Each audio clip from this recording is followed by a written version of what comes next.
My name is Daniel, and the day I woke up from that coma, my life didn't just change. It detonated.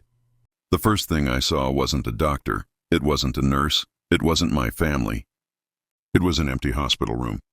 The blinds were half open, letting in a thin, cold stream of morning light. My mouth was dry, my head pounding, and my body felt like it weighed 1,000 pounds. I tried to call for someone, but all that came out was a hoarse whisper. I was alone. Then I noticed something on the nightstand. A folded piece of paper. My name on the front in my father's handwriting. The handwriting I grew up admiring. The handwriting of the man who once taught me how to write my name. With trembling fingers, I opened it. "We stopped paying. Good luck." Just those 4 words. No explanation. No compassion. Not even a signature. My chest tightened. The kind of pain that isn't physical but feels worse. My vision blurred as tears slipped down my face. I didn't move for nearly an hour. I just cried. For the abandonment, the betrayal, the unbearable realization that my own blood had given up on me. I was still barely breathing when the door opened. 2 men walked in. The first was my lawyer, Mr. Romero. Calm, precise, the kind of man who never enters a room without meaning to change it. The second was a stranger in a charcoal suit, holding a thick leather folder. His presence was heavy, like the air shifted just because he stepped inside. Romero smiled, not a comforting smile, a knowing one. "Daniel," he said softly, "your father made a mistake." My voice cracked. "What mistake?" "That man," my lawyer said, nodding toward the stranger, "is here because your father assumed something that isn't true. He assumed he could walk away from you." The man in the suit stepped forward. "Mr. Hale," he said, "I'm with the Hale family office." I blinked, confused. "Family office? My family doesn't have—" He raised a hand gently. "Not their family, yours." I stared at him, stunned. He opened the leather folder and placed it on my lap. Inside was a stack of documents, stamped, notarized, sealed, all bearing my name. 24 years ago, he continued, your maternal grandfather created a trust, a private one your father never knew the full details of. I felt my heartbeat pick up. He turned a page. When your mother passed, your father was made temporary caretaker of the trust until you reached the age of 30. He mishandled it, ignored it, assumed it was nothing more than a modest inheritance. Then he looked directly into my eyes. But it wasn't modest. Your grandfather was not a simple man. He was one of the early investors in 3 companies that became giants, one of which went public while you were in your coma. I swallowed hard. "Are you saying—" He nodded. "The trust matured while you were unconscious. As of last week, your net worth is approximately $850 million. My mind went blank. My vision wavered. My breath caught in my throat. 850 million. I couldn't even speak. Romero stepped closer. "Daniel, your family abandoned you because they thought you were a burden. They thought you were an expense. But the moment the trust matured, they received a legal notification. And suddenly they realized the burden they dumped was the real heir." A cold shock ran through me. He continued, "As soon as they learned the truth, they tried to reinstate payments for your care." The man in the suit chuckled, just faintly. "But by then it was too late. Their rights were revoked the moment they abandoned you. They have no access to the funds, no control, no leverage." I stared at the note again, the cruel simplicity of it. "We stopped paying. Good luck." Romero placed a comforting hand on my shoulder. "Luck," he said, "is exactly what they lost." The man in the suit slid one more document into my hand. "This," he said, "is your power. You decide what happens next. You can cut them out permanently. You can confront them, or—" He allowed himself a small smile. "You can let them come running back and watch what desperation does to people who thought you were disposable." For the first time since waking up, I felt something flood back into my veins. Strength. Not the physical kind, the kind they never expected me to have. My voice was quiet but steady. "Call them." Romero smiled. "All of them?" I nodded. "They wanted me gone. They wanted me forgotten. Now they can remember exactly who I am." He picked up the note from my father and looked at it with disgust. "They left you to die," he said. "No," I replied. "They left me to become untouchable." Outside the window, the sun finally broke through the clouds, pouring warm light into my room. My family abandoned me when they thought I was worthless. Now they would face the sun they threw away, the air they never deserved, and the man who woke up from a coma worth $850 million, ready to reclaim everything they tried to erase. The next morning I was discharged from the hospital, though discharged felt like a joke. My body was weak, my limbs trembling with every step, but my mind burned with clarity and rage. The first thing I noticed when I stepped out into the sunlight was how ordinary the world looked. Cars honked, birds chirped, people went about their mundane routines, oblivious to the seismic shift in my life. I should have felt small, fragile, but instead I felt electric, like every nerve in my body was alive with purpose. Romero met me at the curb, holding a thick manila envelope. The faint smell of paper and leather hit me immediately, familiar and grounding. "We need to move fast," he said. "Your father and the rest of them are already scrambling, trying to figure out how to get access to what they abandoned." I gritted my teeth. I want them to feel the full weight of what they did, not just a slap in the face, every second of doubt, every drop of fear they caused me while I was unconscious. My voice was hoarse, but the determination carried through. Inside the envelope were documents detailing the trust's assets, company shares, property deeds, and legal instructions. My grandfather, in his infinite foresight, had protected me against exactly this kind of betrayal. The trust had stipulations so precise it felt almost surgical. My father's abandonment, though cruel, had triggered clauses that made him and anyone else who neglected me ineligible for anything. Every single penny, every single asset, would now be under my complete control. We started with the simplest step, a formal notification. My lawyer drafted letters to my father, my siblings, and even my extended family. The words were measured, precise, yet unmistakable in their authority. I would have preferred to confront them in person, but the stakes were too high to leave anything to improvisation. Every sentence had to echo the truth. Abandonment has consequences, and neglect has a price. While Romero handled the legal communications, I started reconnecting with the world on my terms. Emails, phone calls, meetings with financial advisors, and briefings with my family office representative, the man in the suit from yesterday, all became part of a whirlwind that felt both exhausting and exhilarating. I could taste the irony in every sip of coffee. They thought they could ignore me, but I was already 3 steps ahead, fully aware of every move they were making in panic. By the afternoon, the first responses came in. My father called, voice cracking, trying to sound casual. "Daniel, we thought you weren't going to make it." He stumbled over his words, realizing too late that his own guilt was audible. I let him talk, listening carefully, savoring the hesitation, the uncertainty, the faint scent of fear that hung over the phone like smoke. "I'm alive," I said finally, letting my words linger. "And I've learned a lot while I was unconscious. About patience, about trust, and about how little you valued me when I needed you most."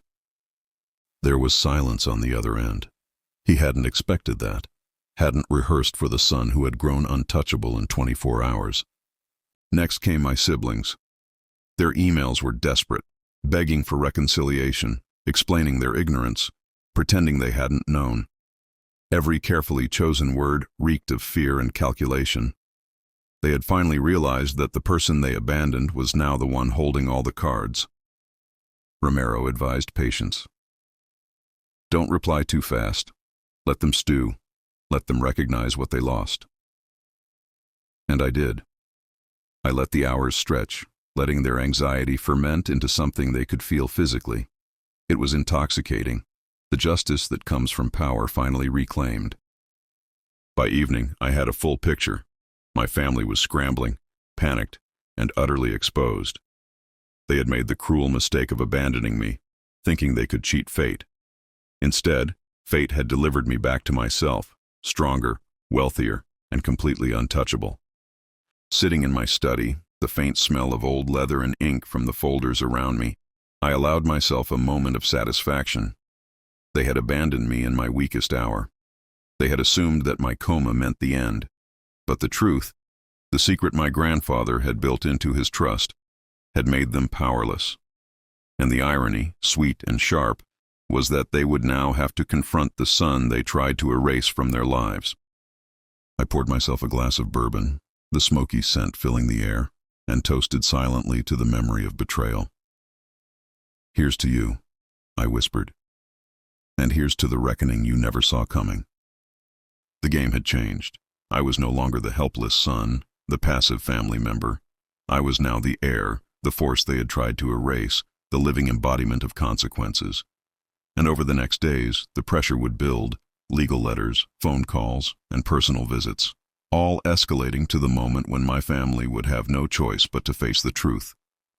The son they abandoned in a coma was now untouchable and $850 million stronger. The following morning, I woke to a faint hum of activity outside my apartment window. Cars moving, people talking, life carrying on as if my family's betrayal wasn't the earthquake that had shaken my world. But inside I felt a pulse I hadn't felt in weeks. The taste of coffee was sharper, almost metallic, grounding me as I opened the folder Romero had left on my desk.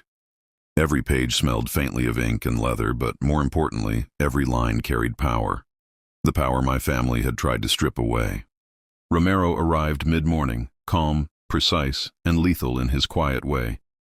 "They're panicking," he said, setting down his briefcase with a soft thud. "Your father has called every financial advisor he knows. Your siblings are emailing you constantly, begging for access. And your extended family, they're whispering, trying to figure out if they can claim anything." I sipped my coffee slowly, letting the bitterness sharpen my focus. "Let them whisper," I said. "They abandoned me. They don't get a say in my life anymore." The words were steady, controlled, but inside, a slow burn of satisfaction spread like wildfire. 22 years, no, 24, of neglect. And now, finally, the scales were tipping. Romero smiled faintly. "Exactly. Now, we escalate." He opened his briefcase, pulling out a tablet. He scrolled quickly, bringing up account after account, showing transfers, asset allocations, company shares. "We start with visibility. They need to see what they forfeited. Legally, morally, financially, every angle." I leaned in, the aroma of paper and toner wrapping around me, grounding me as the strategy unfolded. "I want them to understand every detail," I said. "No surprises, no ambiguity. Let them see the magnitude of what they walked away from." The first letters went out that afternoon. Official, precise, and impossible to ignore. My father, my siblings, even distant relatives who had feigned closeness over the years, each received the same blunt, undeniable notice. Abandonment has consequences. The wording was deliberate. You forfeited all rights and privileges. Any attempt to claim funds or interfere with the estate will be met with legal action. It didn't take long for responses to start trickling in. My father's email came first. He wrote in a flurry, words uneven, pleading, shame-laden. "Daniel, I thought you wouldn't wake. I thought we lost you. We didn't know." His excuses dripped with fear. I let it sit. I didn't respond. Not yet. Let him stew. Let him taste the panic he had sown in me. Next came my siblings. Their tone was frantic, desperate. "Daniel, please. We were wrong. We didn't mean to..." And then the inevitable. They asked for access, for forgiveness, for reinstatement. I read each line carefully, savoring the tremor of panic beneath the words. They had assumed I was helpless. Now they faced a son who was untouchable, who held every card, and who would play them deliberately. I spent the evening with Romero, going over each response, each angle, planning every move like a general orchestrating a battle. My body was weak, but my mind raced with clarity. I could feel the tension building, a tangible heat in the air, as the people who had abandoned me realized the extent of their mistake. The smell of ink, paper, and faint coffee in the study mixed with the adrenaline coursing through me.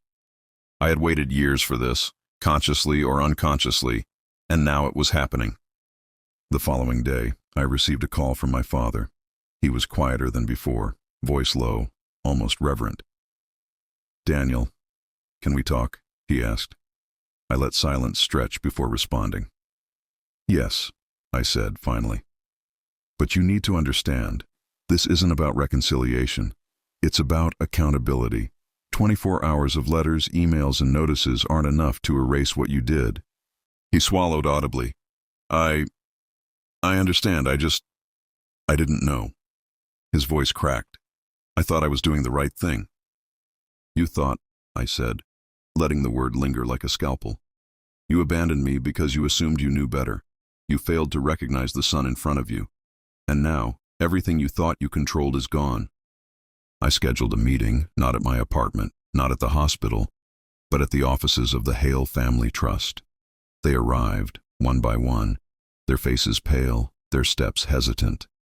I watched as fear, the kind that I had felt when waking to an empty room, mirrored itself in their eyes. The irony was palpable.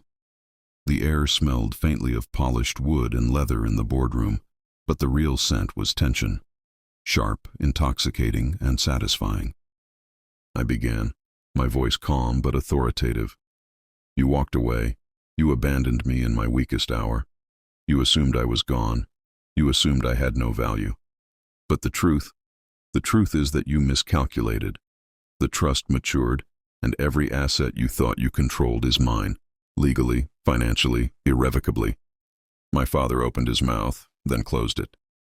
My siblings shifted uncomfortably. Even the extended relatives who had tried to insert themselves into my life over the years sat frozen. I continued, letting each word land with deliberate weight. You are powerless. You have no claim. You have no say. And the irony is that your neglect is the reason you have nothing now. The son you discarded in a coma is now untouchable. $850 million untouchable. Every penny, every asset, every decision, under my authority. The silence in the room was thick. Their faces betrayed every emotion: shock, fear, regret, and the slow, dawning comprehension that they had misjudged me, underestimated me, and abandoned me at the very moment I needed them most. I leaned back slightly, letting the tension peak. I will consider forgiveness, but it will be on my terms. Transparency, accountability, and respect. Anything less, and you remain outside my life, as powerless as you were the day I woke up. No one spoke. The clock ticked. The smell of polished wood mixed with their fear in a way that made me almost giddy. I realized in that moment that vengeance is sweetest when it's executed with precision, patience, and clarity. They had assumed my weakness, my vulnerability, and they had been wrong. Later, I walked out of that boardroom with Romero, the weight of their silence following me. Outside, the sun was setting, painting the sky in streaks of gold and orange. For the first time since waking, I felt something I hadn't felt in weeks: control, power, vindication, and above all, the quiet satisfaction of knowing that the family who abandoned me would never forget the day they discovered who I really was. The morning after the boardroom showdown, I woke to an eerie quiet in my apartment. The city outside moved on, unaware of the upheaval in my life, but inside, I felt the hum of tension stretching through every corner. The faint aroma of coffee from the night before still lingered, grounding me as I reviewed the emails and messages piling up on my phone. My family's desperation was now a daily broadcast, pleading, panicked, and utterly powerless. Each message was a tiny victory, a reminder that the people who abandoned me had no leverage left. Romero arrived mid-morning, as precise and efficient as ever. "They're trying everything," he said, dropping a folder on the desk. The faint scent of ink and polished leather followed him into the room. "Your father called every advisor, tried to pressure banks. Your siblings are emailing you, offering apologies, begging for meetings. Even distant relatives are showing up, hoping for a slice they have no right to." I poured myself a cup of coffee, the bitter aroma sharp and invigorating. "Let them try," I said, leaning back. "They thought I was weak. They assumed I'd be easy to manipulate. They're about to learn how wrong they were." We spent the morning strategizing. Romero guided me through every possible reaction, every potential misstep, and the consequences of each choice. We reviewed legal documents, updated the trust instructions, and ensured that every communication would reinforce my authority. The smell of paper and ink, once mundane, now carried weight, tangible evidence of the power I wielded. My hands, still weak from weeks in a coma, traced the documents like a general surveying a battlefield. By midday, I called a meeting with my father and siblings. I insisted it take place in the law office, not at my apartment or their homes. The polished leather chairs and dark wood table set the tone. This was not a family discussion. This was accountability. My father arrived first, hesitant, his usual confident stride replaced by the shuffle of a man facing consequences he had ignored for decades. My siblings followed, their expressions a mix of fear and false bravado, trying to mask the panic they could not conceal. I gestured for them to sit, every movement measured. "You walked away," I began, voice calm but sharp. "You left me in a coma, completely alone. You assumed I had no value. You assumed I would disappear and never return. And yet, here I am." Silence filled the room, thick and heavy. The faint smell of coffee mingled with the tension, the metallic tang of adrenaline clinging to my tongue. "You thought abandonment would make me powerless," I continued. "You thought 24 hours, 24 years of neglect would define me. But it doesn't. The trust my grandfather created protects me from your recklessness. And now, every penny, every asset, every company share is mine. Untouchable, irrevocable." My father opened his mouth, then closed it. His hands fidgeted on the table, betraying every ounce of shame and panic he tried to suppress. My siblings shifted nervously, eyes darting to one another, searching for guidance in their fear. Romero stepped in subtly. "Daniel has full authority," he said. "Any interference on your part would be illegal. Any attempt to access the trust without his consent will be prosecuted." I let his words hang. I wanted them to feel the weight of every decision, every action they had taken that had led them here. "You abandoned me when I was weakest," I said, voice low but resonant. "You assumed your inaction and your neglect were inconsequential. They were not. You are powerless, and that powerlessness is the consequence of your choices." For the first time, my father spoke, his voice cracking.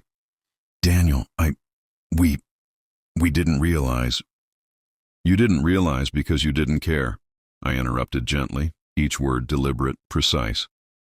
"You didn't care about the son you left behind, but the moment I woke up, you discovered who I really am. And now, every move you make is under my control." The room grew heavier with silence, broken only by the faint ticking of the office clock.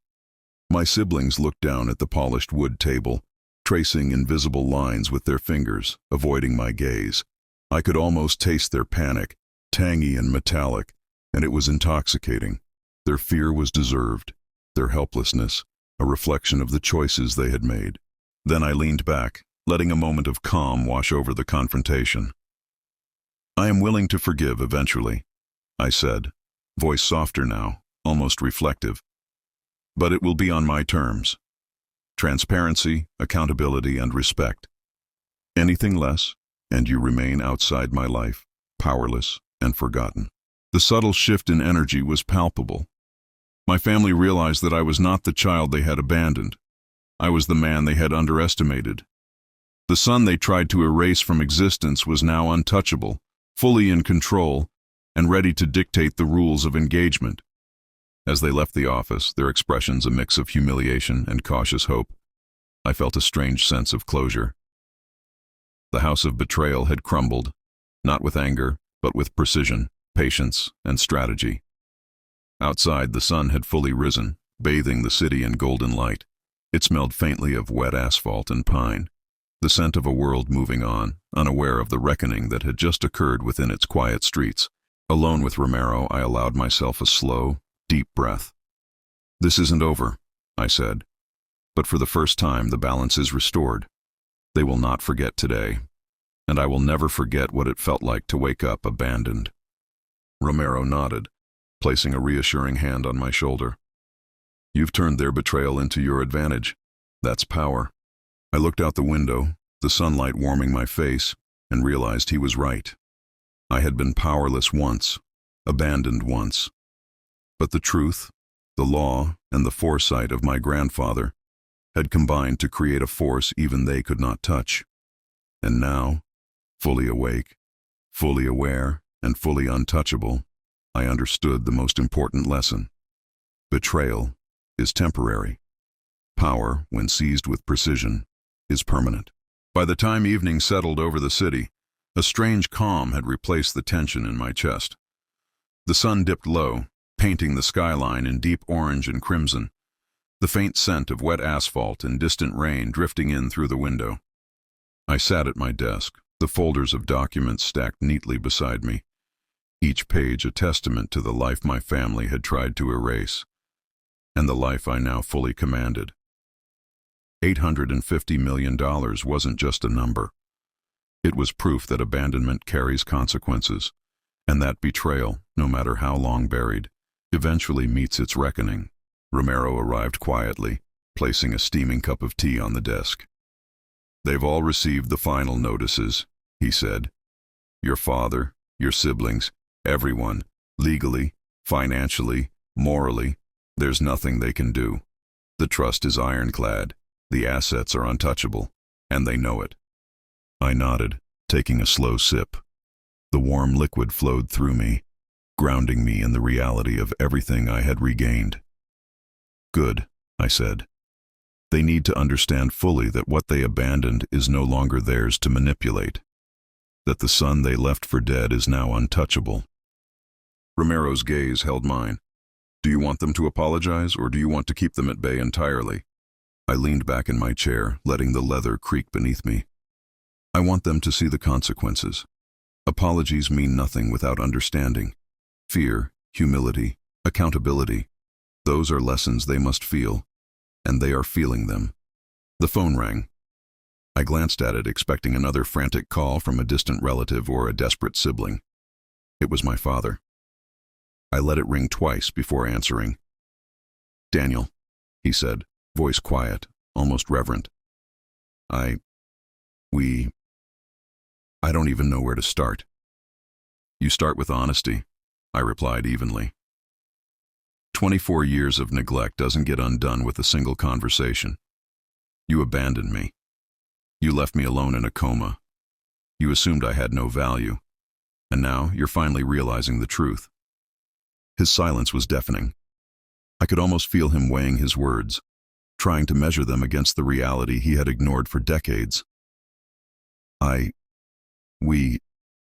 We were wrong," he admitted finally, voice trembling.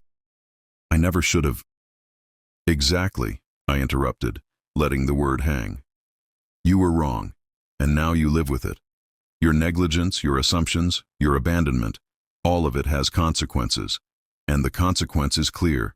You have no access, no control, and no leverage. You have nothing." After the call ended, I sat back, closing my eyes briefly. The taste of the tea lingered on my tongue, a faint sweetness tempered by the bitterness of betrayal. For the first time, I felt a sense of completion, a quiet satisfaction that came not from vengeance but from justice executed flawlessly. The following days unfolded with a strange rhythm. My family tried desperately to reach me, to negotiate, to plead, but every attempt was met with the firm reality of my control. Emails, phone calls, even in-person visits, all futile. They had gambled on my weakness and lost. Every document, every clause of the trust, every legal safeguard ensured that their abandonment was final. I could see the fear in their eyes when they realized they had no path forward, no way to reclaim what they had forsaken. And yet, amidst all of this, I felt something unexpected, a measure of peace. Not forgiveness, not yet, but clarity. The betrayal that had once left me powerless had now created a foundation of strength, a fortress of autonomy that no one could breach. The faint scent of old leather from the folders, the lingering aroma of tea, even the soft hum of the city outside, all of it grounded me in a reality where I was no longer defined by the abandonment of others, but by the strength of my own awakening. One evening, as the sun set behind the skyscrapers, casting long shadows across my study, Romero spoke quietly. "Daniel, the trust is secure. Your family is powerless. What you decide next is entirely yours." I took a slow breath, feeling the tension in my shoulders ease for the first time. I've spent years waking up to their neglect. I've felt the hollow ache of abandonment. And now I wake up fully. Not in a coma, not in a hospital bed, but in life. Fully aware, fully alive, fully untouchable. They are powerless, and I am free. I poured a small glass of bourbon, the smoky aroma filling the room, and held it up to the fading light. To truth, I whispered, to vigilance, to the courage to face betrayal, and to the strength to reclaim what is mine. Romero raised an eyebrow but didn't speak. He knew this moment wasn't about him. It was about the son they had tried to erase, the man who had awakened, reclaimed his life, and now stood unshakable. Later that night, I stood by the window, looking out over the city. The air was cool, carrying the faint scent of rain and asphalt. I could feel the weight of everything that had happened, the betrayal, the coma, the abandonment, and yet I felt lighter than I had in years. The son my father and siblings had abandoned was gone. In his place stood a man who had faced neglect, betrayal, and abandonment, and turned it into power, clarity, and freedom. I knew they would never forget me. I knew the lesson I had delivered would echo in their lives for decades. And I knew, finally, that waking up wasn't just about regaining consciousness. It was about reclaiming life, reclaiming authority, and reclaiming the respect that had been denied for far too long. I set the glass down, the faint clink sounding in the quiet room, and whispered to myself, "They left me behind. They thought I was gone. But I woke up, and I am untouchable." The night settled over the city, and for the first time in a lifetime, I felt fully awake. Not just in body, but in mind, in spirit, in power. The betrayal that had once defined me no longer held sway. The family who abandoned me had discovered, far too late, the son they could never control, the man they could never break, and the fortune they could never touch. And in that quiet, victorious moment, I smiled, not out of malice, but because justice had been done, and it was mine.